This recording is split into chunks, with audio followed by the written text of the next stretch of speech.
This is your Fox 47 News Flash. Welcome to your Fox 47 News Flash from the Digital Newsroom. I'm Chris Lewis, and these are the top stories that we're following.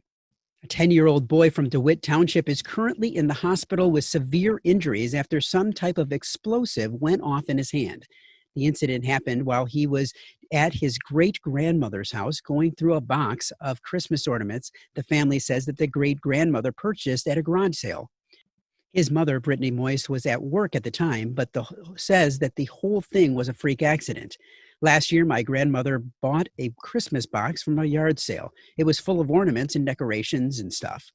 Connor found this little silver one. It had a hook on it, like all of the other ornaments, and he had seen a little wick on it, and he thought it was a smoke bomb. Before anyone could stop him, Connor lit the explosive.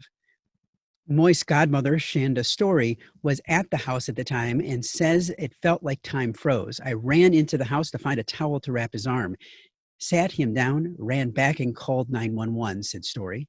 3 days later, Connor is still in the hospital recovering. The call came into the police as a firework, but now the family says that they're not sure and believe that the ornament lookalike was really a firework. They believe it might have been a homemade explosive. The call came into the police as a firework, but now the family says that they aren't so sure and believe that the ornament lookalike was really a homemade explosive. I don't believe it was a firework at all. It's what we wanted to believe. It's what it looked like. I don't believe by the way that it went off and what happened. There's no way that it was a simple firework, said Story. DeWitt Township Police say they aren't currently looking at it as a homemade explosive and haven't heard from the family yet. Whatever it was has changed Connor's life forever, and his mom says she just wants other families to be aware. Michigan Attorney General Dana Nessel has launched an investigation into the Unlock Michigan group following allegations that members associated with the group may have engaged in criminal activity while collecting signatures for a petition for a ballot measure that would repeal the state laws Governor Gretchen Whitmer has invoked to declare a state of emergency during the COVID-19 pandemic.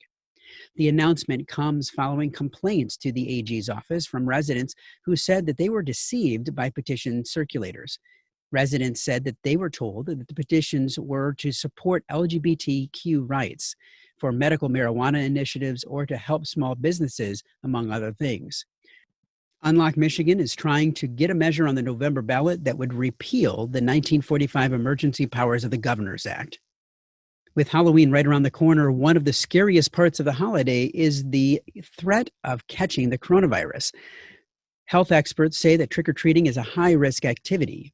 Short of doing some sort of curfew, which would be pretty drastic, local governments don't really have any authority to stop residents from congregating in public areas and to stop things like trick-or-treat, said Charlotte Mayor Michael Armitage. The CDC says traditional trick-or-treating poses a high risk for spreading COVID and should be avoided. The agency has some suggestions for other ways to celebrate Halloween this year. Carving pumpkins with your own family within your household, decorating your house together. You can do virtual costume parties, outside gatherings that are 6 feet apart with your mask, of course, said nurse practitioner Deanna Wenberg.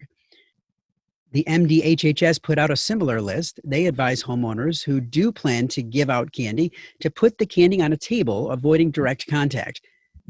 Health officials also remind parents that a mask on a costume might not be enough to protect children. I would wear the traditional mask. You can get ones that are festive, so I would wear the traditional mask that have been recommended by the CDC instead of relying on a costume that might not meet those standards, said Wenberg. The coronavirus has changed all of our lives, and many people don't know where to turn for help. That's why Fox 47 News WSYM TV created Rebound Mid-Michigan. Everything you need to get back on track in one convenient place. From dealing with stress to unemployment to helping put food on your table, plus ways you can lend a hand in your own community. Rebound Mid-Michigan. Everything you need to get you through these difficult times. We may have fallen, but we will rebound together. Visit fox47news.com/rebound to learn more. Learn more about all of these and all Mid-Michigan's breaking news on fox47news.com.